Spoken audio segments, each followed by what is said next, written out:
Do ponto de vista de cessão, você imagina uma empresa cadeia de restaurantes, talvez empresário que tem 3, 4 restaurantes, muita operação ali de fornecimento de produtos e tal, ele tem alguns recebíveis, talvez venda de produtos em plataforma de alimentação de entrega, né? Tipo, essas plataformas de entrega em casa de alimentos, e ele tem um volume de recebíveis que ele só vai botar a mão ali de recursos daqui a 30, 40 dias, quando tiver liquidação pela instituição, que é o modelo padrão. O que ele pode fazer? Ele pode pegar esses recebíveis e antecipar. Então o que ele faz? Qual o caminho natural? Quem é o meu banqueiro? Então ele vai lá no banco que ele atua, que ele tem conta, e fala: ó, eu tenho aqui para receber da plataforma X aqui de cartões um valor de R$1 milhão.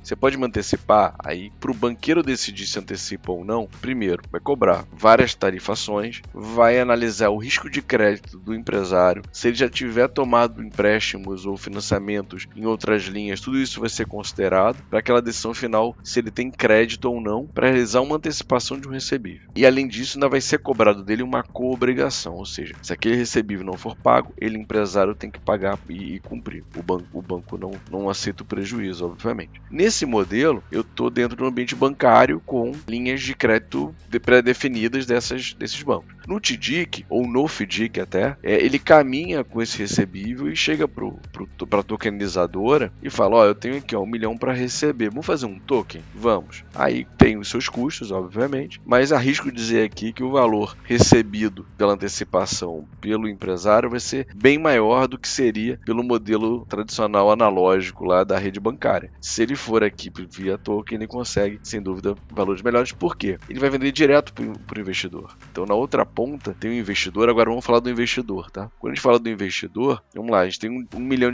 para investir. Eu vou usar minhas plataformas, vou ter que analisar aqui se vale investir num fundo de maior risco ou comprar uma letra com isenção, mas com carências, com prazos mais longos. Eu posso comprar, de repente, um token, alguns tokens, que representam parte dos créditos cedidos por esse empresário, e que vai me pagar uma taxa muito maior do que eu teria nos modelos tradicionais de investimento. Ah, mas e os riscos? Sem dúvida.